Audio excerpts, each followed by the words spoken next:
Allez, correction de l'exercice 3 de ce chapitre sur les tris. Donc on y va. Donc dans cet exercice-là, vous avez 4 codes avec des modifications de l'algorithme qui est donc donné précédemment, de tri, par insertion.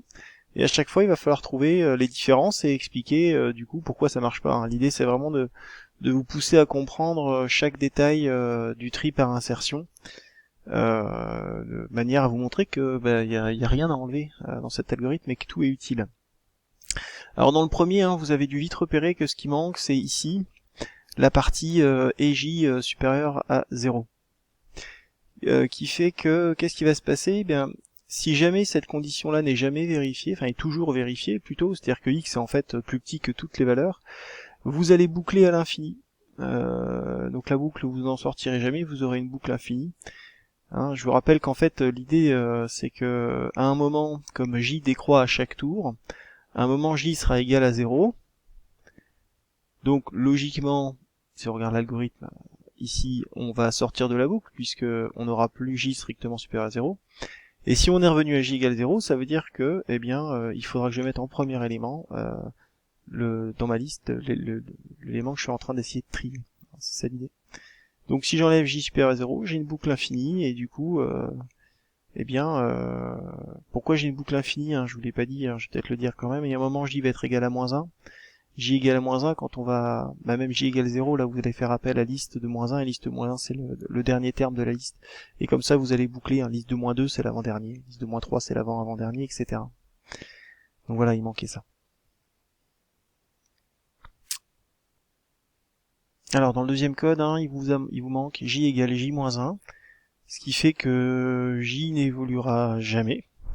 Donc vous allez rester coincé dans cette boucle, hein, j sera strict toujours positif, et puis liste de j-1 sera toujours supérieure à x, hein, sauf vraiment en cas exceptionnel où on aura directement x qui serait le plus grand élément, hein, et on mettra à ce moment-là à la fin, mais sinon voilà, vous bouclez à l'infini ici, hein, ce qui manque c'est donc l'évolution de j, j doit diminuer de 1 à chaque fois.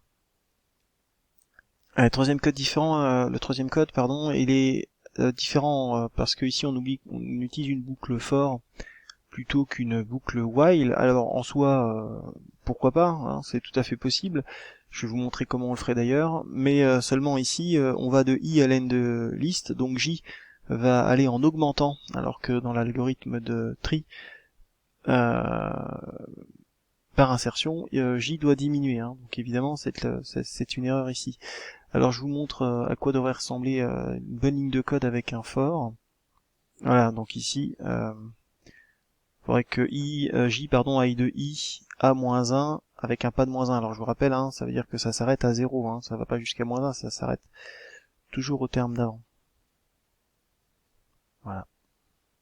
Allez, quatrième et dernier code, donc là ce qui se passe c'est l'inversion de ces deux lignes, hein, ce qui fait que vous allez diminuer j avant la réaffectation de liste de j dans liste j-1, et du coup on va pas du tout obtenir ce qu'on veut.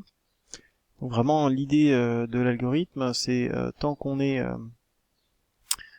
l'élément que je cherche à trier est en dessous de ça, je vais réaffecter, je vais décaler en fait ma valeur de 1 et je vais diminuer l'indice de 1, hein, et pas le contraire.